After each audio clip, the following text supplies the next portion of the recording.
শুভেন্দু অধিকারী যেভাবে প্রতিনিয়ত মুসলিম সমাজ সম্পর্কে, পশ্চিম বাংলার সম্প্রীতি, পশ্চিম বাংলার ঐক্য, পশ্চিম বাংলার ভ্রাতৃত্বকে ধ্বংস করে দেওয়ার জন্য যেভাবে উল্টো পাল্টা অবাঞ্ছিত মন্তব্য করে যাচ্ছে, পুলিশ মন্ত্রী তার বিরুদ্ধে কোনো ব্যবস্থা গ্রহণ করছে না।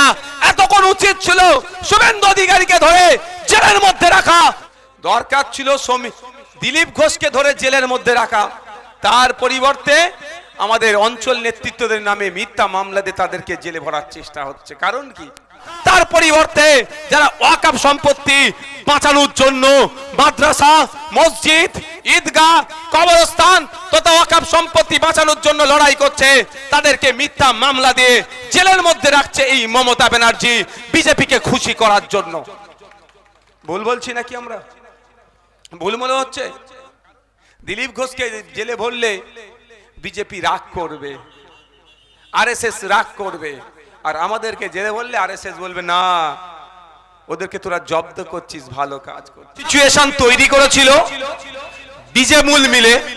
এই বিজেমূল কারা জানেন তো নাকি? মোদি মমতা। মোদি মমতা মিলে ওরা কি করেছে? বাংলার মানুষকে ফুল বানাতে চাইছে, অর্থাৎ বোকা বানাতে চাইছে এই বিজেমূল। বিজেপি তৃণমূল মিলে বিজেমূল 2021 সালে কি করেছিল? সিএ এনআরসি করে দেশ থেকে তাড়িয়ে দেব। কোন ইস্যু আর ছিল না। মুসলমান সমাজের মানুষের কাছে সবথেকে বেশি আতঙ্কের বিষয় করে দাঁড় করিয়ে রেখেছিল বিজেপি, সিএ এনআরসি করে দেশ থেকে তাড়িয়ে দেবে। আর তৃণমূল তার পরিপ্রেক্ষিতে বলেছিল আমি থাকতে সিএ এনআরসি করে তাড়াতে দেব না। কিন্তু আমরা তখন কি বলেছিলাম? মোদিজি, অমিত শাহজি কেন? তার 14 পুরুষের ক্ষমতা নাই কোন ভারতীয়কে দেশ থেকে তাড়াবার। আজকে 5 বছর হয়েছে, আপনারা বলুন আপনাদের ভাঙড়ের কোন ভারতীয়কে দেশ থেকে তাড়িয়েছে? একজনের নাম বলতে পারবেন? কিন্তু মালদা জেলার শেখ আমির শেখকে পে লোডার দিয়ে বাংলাদেশে ফেলে দিয়েছিল। আমি কয়েকটা দিন অপেক্ষা করছিলাম যে শাসক দল কি করে। দেখলাম শাসক দলের কোনো উচ্চবাচ্য নাই। আমি মালদায় পৌঁছেই গিয়েছিলাম তার বাড়িতে। তার পরের দিনই খবর পাচ্ছি কলকাতা হাইকোর্টে মামলা হয়েছে। 1 সপ্তাহের মধ্যে শেখ আমির তার বাড়িতে পৌঁছে গিয়েছে। বুঝতে পেরেছেন? না গেলে হয়তো করতে না। বন্ধুগণ, সেই সময়টা ছিল স্রোতের বিপক্ষে গিয়ে ভাঙড়ের মানুষ রাস্তা পথ দেখিয়েছে। বারবার আমি বলি আমি গর্বিত, যখন বাংলার মানুষ বিজেপি তৃণমূলের ঢপের চপকে খেয়ে নিয়েছিল, ভাঙড়ের মানুষ তখন বীরত্বের প্রমাণ দেখিয়েছে, সাহসিকতার প্রমাণ দেখিয়েছে। সারা রাজ্যের মানুষ এই বাইনারির শিকার হয়েছিল বিজেপি তৃণমূলের, কিন্তু ভাঙড়ের মানুষ বাইনারির শিকার হয়নি। 26,151 ভোটের লিড দিয়ে বিধানসভায় আমাকে পাঠিয়েছিল। তো বিধানসভায় পাঠানোর দরুন আমি শুধু ভাঙড়ের বিধায়ক নয়, রাজ্যের মানুষের বিধায়ক হয়ে উঠতে পেরেছি। তাই আবারও ভাঙড়ের মানুষকে আমি একবার ধন্যবাদ জানাই। কিন্তু আজকের দিনে এটা আমাদের বুঝতে আর অবকাশ নয়, আমাদের বুঝতে আর বাকি থাকছে না। বিজেপি আর তৃণমূল আলাদা নয়, মুদ্রার এপিঠ আর ওপিঠ। শুধুমাত্র রাজনৈতিক ফায়দা নেওয়ার জন্য বিজেপি তৃণমূল আলাদাভাবে মঞ্চ করে তারা রাজনীতির কথা বলে।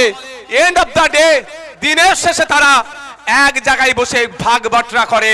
তার প্রমাণ হচ্ছে শুভেন্দু অধিকারী যেভাবে প্রতিনিয়ত মুসলিম সমাজ সম্পর্কে, পশ্চিম বাংলার সম্প্রীতি, পশ্চিম বাংলার ঐক্য, পশ্চিম বাংলার ভ্রাতৃত্বকে ধ্বংস করে দেওয়ার জন্য যেভাবে উল্টো পাল্টা অবাঞ্ছিত মন্তব্য করে যাচ্ছে, পুলিশ মন্ত্রী তার বিরুদ্ধে কোনো ব্যবস্থা গ্রহণ করছে না। এতক্ষণ উচিত ছিল শুভেন্দু অধিকারীকে ধরে জেলের মধ্যে রাখা। তার পরিবর্তে যারা ওয়াকফ সম্পত্তি বাঁচানোর জন্য মাদ্রাসা, মসজিদ, ঈদগাহ, কবরস্থান তথা ওয়াকফ সম্পত্তি বাঁচানোর জন্য লড়াই করছে, তাদেরকে মিথ্যা মামলা দিয়ে জেলের মধ্যে রাখছে এই মমতা ব্যানার্জি বিজেপিকে খুশি করার জন্য।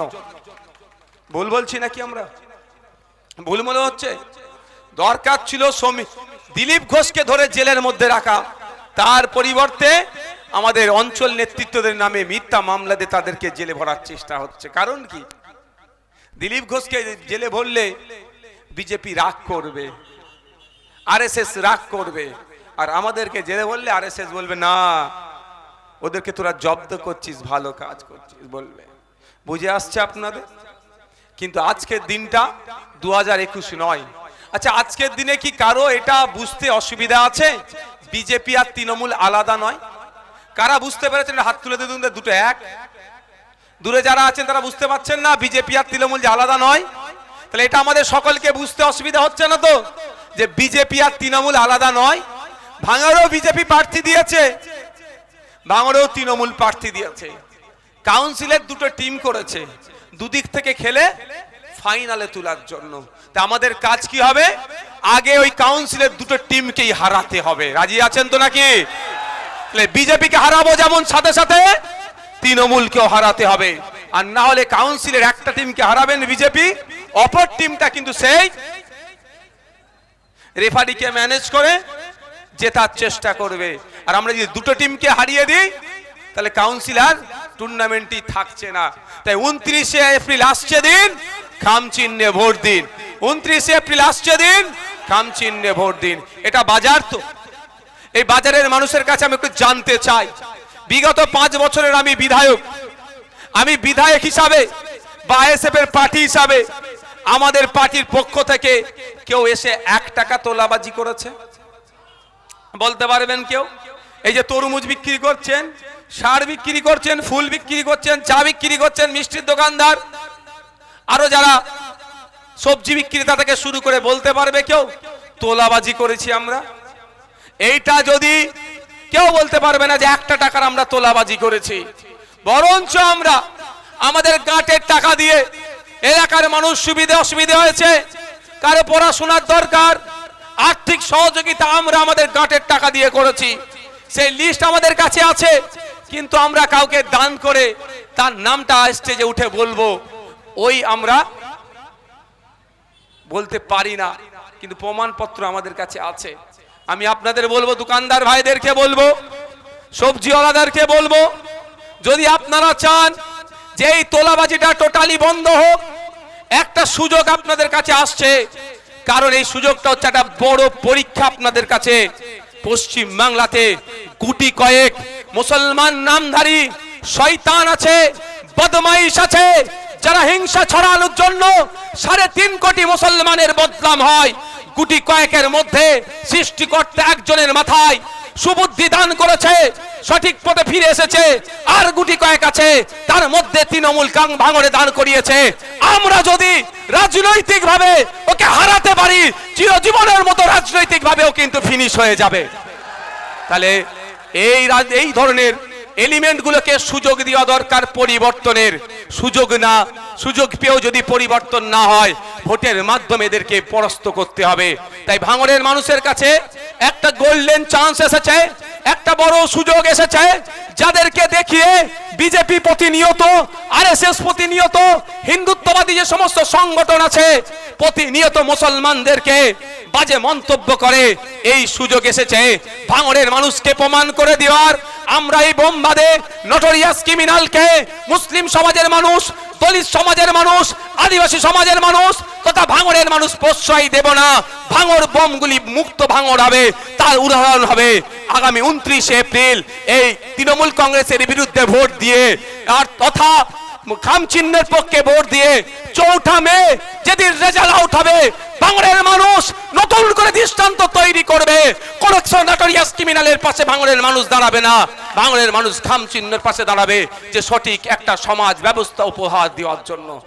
আপনাদের কাছে কিন্তু একটা বড় চ্যালেঞ্জ, আপনারা কাকে গ্রহণ করবেন? আমি বলবো না আপনাদের আমাকে ভোট দেন, জোর করব না, আমি জোর করব না ভাই, আমি রিকোয়েস্ট করতে পারি, আমাকে ভোট দিলে আপনাদের হবেটা কি? আমাকে ভোট দিয়েছেন 5 বছর, আমাদের পার্টির পক্ষ থেকে তোলাবাজি আমি করতে দিইনি, আমাদের ছেলেরাও করেনি। আগামী দিনে যদি এই রাজনৈতিক যে হিংসা ছড়ায়, যে মারামারি করে, সব ভালো আছো মায়েরা?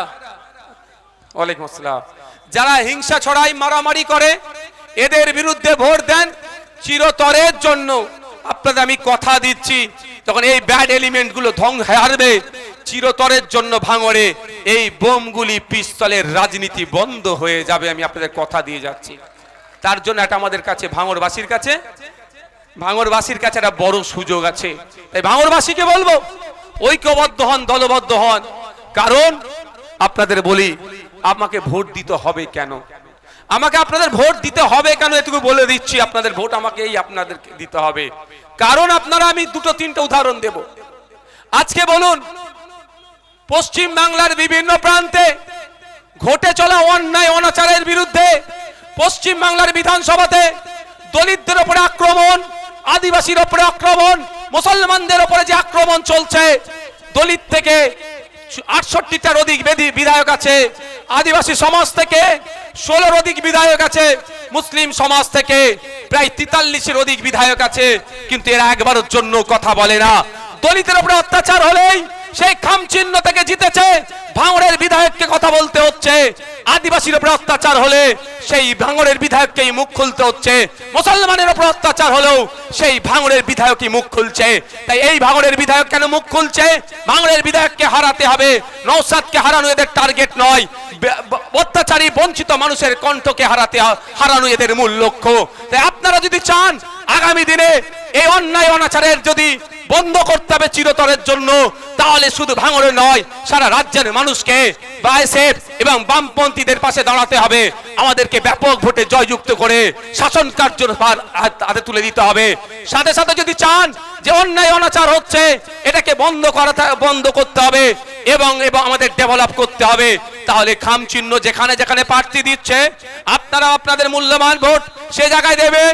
এবং খামচিহ্ন বামেদের সাথে যে অ্যালায়েন্স করছে, গুটি কয়েকটা সিটে এখনো পর্যন্ত বামেরা ডিসাইড করে উঠতে পারছে না। আমরা অপেক্ষা করছি, যদি সম্পূর্ণভাবে সুষ্ঠুভাবে সম্পূর্ণ হয়ে যায়, অবশ্যই আমরা তাদের জন্য ঝাঁপিয়ে পড়ব। আশপাশ যেখানে আছে তাদেরকে পূর্ণ সহযোগিতা করে আমাদের এবং বামপন্থী সহ যে সমস্ত ধর্মনিরপেক্ষ শক্তিগুলো আছে তাদের হাতে রাজ্য পরিচালনার দায়িত্ব তুলে দেব। একদিকে যেমন গুন্ডাগার্দি, মস্তানি, হিংসা বন্ধ হবে, অপরদিকে ছেলে মেয়েদের হাতে চাকরির ব্যবস্থা হবে। এই শুধু 1500 টাকা বেকার ভাতা দিয়ে একজনের সংসার চলে না। 1500 টাকা বেকার ভাতা মাসে মানে দিনে মাত্র 50 টাকা, এতে সংসার চলবে না। আপনাদের বলবো, আপনারা 1500 টাকা চাইবেন না ন্যূনতম 25-15 থেকে 22,000 টাকার মাইনের চাকরি করবেন, আপনারা ডিসাইড করুন। আমরা বলছি আগামী দিনে যদি রাজ্যের মানুষ আমাদের এই যে ধর্মনিরপেক্ষ শক্তি রাজনীতির ময়দানে এসে কন্টেস্ট করছে, তাদেরকে সুযোগ দেন, তাহলে ওয়ান ফ্যামিলি ওয়ান জবের আমরা ব্যবস্থা করব। আপনাকে আমাকে ভোট এই জন্যই দিতে বলছি যে পরিবার পিছু এই ভাতা দিয়ে সমস্যার সমাধান হবে না। তার পরিবার আছে, ছেলে আছে, স্ত্রী আছে, স্বামী আছে, পিতামাতা আছে, পার ডে 50 টাকায় সংসার চলবে না। আর আপনারা যদি আমাদেরকে সুযোগ দেন, ফ্যামিলি প্রতি একজনের আমরা চাকরির ব্যবস্থা করব, প্রতি ফ্যামিলি থেকে একজন চাকরি করবে। কেন ভোট চাইছি বুঝতে পেরেছেন? আপনাদের কণ্ঠে আপনাদের দুর্দশার কথা তুলবো। এখন একটা কথা খুব উঠছে যে নওশাদ সিদ্দিকী কিছুই করতে পারেনি, আমি এতটুকু আপনাকে বলছি। আর তবে দুটো তথ্য দিয়ে বলবো। পশ্চিম বাংলার বিধানসভায় টিভি নাই, সমস্যা এখানে। যদি লাইভ হতো তাহলে নওশাদ সিদ্দিকী ভাঙড় সহ রাজ্যের মানুষের জন্য কি কি চেয়েছে সব জানতে পারা যেত। লাইভ চলে না। দ্বিতীয় হচ্ছে, যদি যেমন পার্লামেন্টে লোকসভাতে বেস্ট এমপির অ্যাওয়ার্ড পায়, প্রতি যে শ্রেষ্ঠ এমপি তার অ্যাওয়ার্ড হয়, কিন্তু পশ্চিম বাংলার বিধানসভায় শ্রেষ্ঠ এমএলএ এর অ্যাওয়ার্ড হয় না, পুরস্কার হয় না। যদি শ্রেষ্ঠ এমএলএ এর পুরস্কারের ব্যবস্থা থাকতো, আমি দায়িত্বহীন ভাষায় বলছি, পুরস্কারটা ভাঙড়েই আসতো। দায়িত্ব নিয়ে বলছি। দুটো উদাহরণ দেবো। প্রথম উদাহরণ দিচ্ছি, 294টা এমএলএ মিলে 4000-এর একটু বেশি কোশ্চেন বিধানসভায় জমা করেছে। আর আপনাদের ভাঙড়ের বিধায়ক একা কটা জমা করেছে জানেন? কটা বলুন তো? 450-র অধিক। হিসাব করুন, 4000কে 294 করে ভাগ করুন তো, ভাগে কটা পড়ছে? 10টা নাকি? হ্যাঁ দেখো না। আর একা ভাঙড়ের বিধায়ক 450 জমা করেছে। কোশ্চেন জমা দেওয়ার নিরিখে এগিয়ে। পশ্চিমবাংলা বিধানসভাতে মেনশন পর্বে 5 বছর ধরে 294টা বিধায়ক মিলে 220টা মতো মেনশন করেছে, তার মধ্যে আপনাদের বিধায়কের একার মেনশন 56টা। বুঝতে পারছেন? ডিবেটে অংশগ্রহণ। তো আমি আপনাদের বলি, ভাঙড়ে যদি একটা উন্নয়নের জন্য ইট গাঁথা হয়, 1 ফুট যদি ঢালাই রাস্তা হয়, পোস্টে যদি একটা লাইট লাগানো হয়, আমি আপনাদের বলে যাচ্ছি সেটাই হয়েছে ভাঙড়ের বিধায়কের জন্য। এটুকু মাথায় রাখবেন। ভাঙড়ের সার্বিক উন্নয়নের জন্য বারবার বিধানসভার অন্দরে আমি সোচ্চার হয়েছি। এখন সমস্যাটা হচ্ছে, আওয়াজ শুনেছে নওশাদ সিদ্দিকী, ফেতে কাটছে অন্যজন। বুঝতে পারছেন কি বলছি? এতে আমার একটুও রাগ নাই, আমার একটুও রাগ নাই। আমি চাই ভাঙড়ের সার্বিক উন্নয়ন। ভাঙড়ের উন্নয়ন হলেই আমার নৈতিক জয়। কে ফেতেটা কেটে উন্নয়ন করেছে আমার প্রয়োজন নাই দেখার। নিয়ম মাফিক আমার হওয়া দরকার, কিন্তু আমাকে সেখানে এরা তো গণতন্ত্রকে মান্যতা দেয় না, বিরোধীদেরকেও মান্যতা দেয় না, কিন্তু ভাঙড়ের উন্নয়ন হচ্ছে, এটাই আমার যথেষ্ট। আমি চ্যালেঞ্জ করে যাচ্ছি, আপনারা ভাঙড়ের বাসী আমার থেকে বেশি ভালো জানেন 2011 থেকে 2021 এই ভাঙড়ে কতটা উন্নতি হয়েছে, আর 21 থেকে 2026 এই 5 বছরে কয়েক 10 থেকে আমি কয়েক গুণ মানে বলবো না, আপনারাই বলুন কত গুণ এক্সট্রা উন্নয়ন হয়েছে। কিসের জন্য? চাপে। মানুষ স্রোতের বিপক্ষে গিয়েছিল বলে। তাই আপনাদের বলবো, হ্যাঁ আমাদের কি হয়েছে, কিছু সময় ডিস্টার্ব করেছে। কেমন ডিস্টার্ব সেটাও বলছি।